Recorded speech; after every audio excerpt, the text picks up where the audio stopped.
Grâce à ce petit bracelet, je peux améliorer la qualité de mon sommeil, avoir beaucoup plus d'énergie et de manière générale être en meilleure santé. Enfin, en tout cas, c'est la promesse du bracelet Whoop. Alors, le bracelet Whoop, qu'est-ce que c'est? C'est un bracelet qui trace tout un tas de données en continu, la fréquence cardiaque, la variabilité de la fréquence cardiaque, la température cutanée et même depuis quelque temps le nombre de pas. Alors ça, c'est intéressant, mais est-ce que ça fonctionne? Eh bien, j'ai fait le test pour toi. Et là, ce n'est pas un test fait rapidement, hein, où je reçois le bracelet, je regarde comment il est, comment il fonctionne, l'application, et ensuite, au bout d'une semaine, j'écris une revue. Oh non, je l'ai porté pendant plusieurs mois, au quotidien, tout le temps, pour voir eh bien, déjà si c'est pratique et ensuite si c'est efficace. Hein, et est-ce que ça a eu une influence eh bien, sur ce qu'il promet, hein, l'amélioration de mon sommeil notamment. Et à partir de là, eh bien, tu pourras plus facilement savoir si ce bracelet Whoop sera utile pour toi. Alors, commençons par le commencement. Qu'est-ce que c'est que ce bracelet? Alors, le bracelet Whoop, hein, tu le vois, je l'ai ici à mon poignet et on va l'ouvrir simplement un capteur ou une série de capteurs derrière que l'on va aller poser au niveau du poignet comme une montre en fait et on va le porter en permanence. Alors là, le petit point qu'il y a, c'est que en fait, on le porte tout le temps. Hein, c'est 24 heures sur 24, de jour comme de nuit. Donc il y a vraiment une traçabilité en continu des différents paramètres. Ensuite, eh bien, il y a plusieurs paramètres, hein, on peut rentrer dans les détails techniques, mais ça suit principalement à ce qu'on va vraiment voir, la fréquence cardiaque en continu, la variabilité de la fréquence cardiaque, la température cutanée, et à partir de tout ça, ça va combiner tout un tas d'informations et il va te donner eh bien, ton niveau de récupération. Ce qui est intéressant aussi, c'est qu'il va suivre, notamment la nuit, la saturation en oxygène, ce qui peut permettre de détecter éventuellement des phases d'apnée du sommeil qui ont tendance à diminuer fortement la saturation en oxygène. Sauf que comme cette mesure n'est pas en continu, ça ne remplacera pas un suivi médical. Et pour quelqu'un qui a priori n'a pas de problème et veut juste savoir s'il y a un risque, c'est pas mal. Maintenant, qu'en est-il en pratique, hein, comment ça fonctionne? Alors il y a une app, hein, je te montrerai quelques exemples de à quoi ressemble l'app, qui te permet eh bien, de suivre les différents paramètres. Surtout, ça va te donner tous les jours, est-ce que tu as récupéré ou pas, comment a été ton sommeil. Et aussi, dans cette application, eh bien, on peut suivre un certain nombre d'habitudes. Et c'est là le but de ce bracelet Whoop finalement, en tout cas c'est comme ça qu'il le présente, eh bien, c'est que tu traces tes habitudes, donc tu remplis l'app en disant voilà ce que tu as mangé, l'activité que tu as faite, et tout un tas d'habitudes différentes, hein, et qui sont assez nombreuses. Et en fonction de ça, tu vois quelle est l'influence sur la qualité de ton sommeil. Et là, eh bien, c'est là qu'après plusieurs mois d'essai, je peux commencer à te donner quelques retours. Alors, on va commencer par la première partie, est-ce que c'est fiable et précis? Alors, au niveau des mesures, tout ce qui est température cutanée, je n'ai pas pu vérifier. Pour ce qui est de la saturation en oxygène, eh bien, quand je compare les mesures que ça donne par rapport à un saturomètre classique, c'est assez proche, hein, ce qui est assez normal parce que le principe de mesure est le même. En ce qui concerne la fréquence cardiaque, j'ai comparé aussi en utilisant une ceinture abdominale. Et là, eh bien, comme pour les montres, comme pour tous ces capteurs optiques, eh bien, ça fonctionne quand on est au repos ou quand on est à une allure tranquille et continue. Là, pas de problème. Quand on est dans des activités plus intenses, hein, je pense notamment à mes sessions d'entraînement quand je fais des snatchs ou ce type de mouvement, bien là, s'il arrive à suivre la tendance quand même, donc il voit bien les augmentations et les réductions de fréquence cardiaque, la valeur commence à être assez éloignée de la réalité. Et là, ça devient un problème parce que quand je fais ce type de session, moi ce qui m'intéresse, c'est aussi de voir si j'arrive à des rythmes cardiaques qui sont au niveau du seuil aérobie ou du seuil anaérobie. Et là, bien, soyons clairs, ça ne fonctionne pas, ce n'est pas assez précis. En ce qui concerne la variabilité de la fréquence cardiaque, j'ai aussi testé en suivant tous les jours, tous les matins, avec un capteur thoracique, ma variabilité de la fréquence cardiaque et j'ai pu la comparer à la mesure faite avec le bracelet. Et là, encore une fois, au niveau des tendances, on est bon, au niveau de la mesure, on est complètement en dehors. Ça ne donne pas la bonne mesure.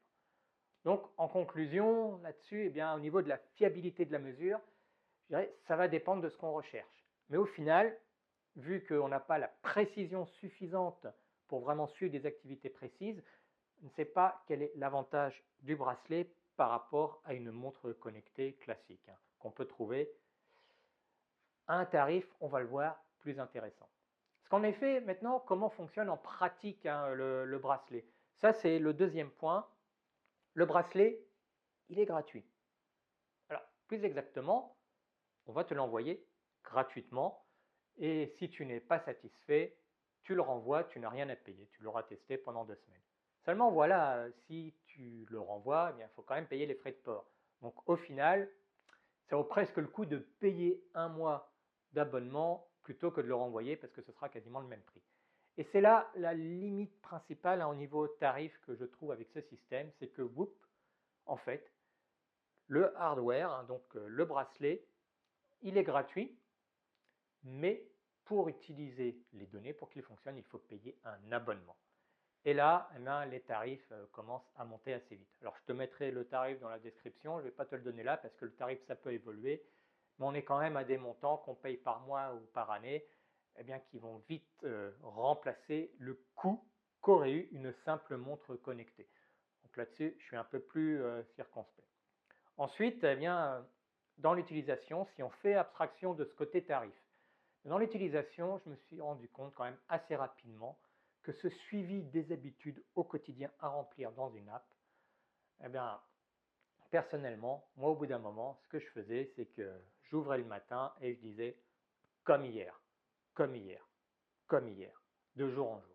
Au final, le suivi des habitudes, il n'a pas beaucoup d'intérêt parce que c'est tellement contraignant à faire tous les jours qu'au final, eh bien, j'en me retrouve à ne pas pouvoir suivre quoi que ce soit parce que je me contente de simplement répéter de jour en jour la même chose. Je n'ai pas constaté d'amélioration de mon sommeil, mais là, il y a un petit bémol quand même par rapport à mon cas, c'est qu'en fait, mon sommeil n'avait pas particulièrement besoin d'être renforcé avec un suivi bien précis, avec un bracelet ou même une montre, parce que bien, je m'endors bien, je dors bien, je me réveille pas fatigué. J'ai déjà traité cette histoire de sommeil avant.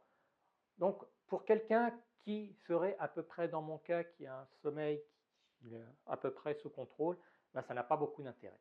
Maintenant, pour quelqu'un qui a des difficultés de sommeil et qui a besoin de mieux dormir, je dirais que pour une certaine période, peut-être pendant quelques semaines, quelques mois peut-être, même peut-être 3, 4 mois, eh bien, ce type de suivi peut être utile quand on le met en regard avec le suivi des habitudes. Et là, on va aller tracer certaines habitudes, peut-être à quelle heure tu prends ton café, est-ce que tu as bu quelques verres, quel type d'activité physique tu as fait, et tu vas voir directement l'évaluation de la qualité du sommeil derrière, et ça va permettre de trouver des leviers sur lesquels agir.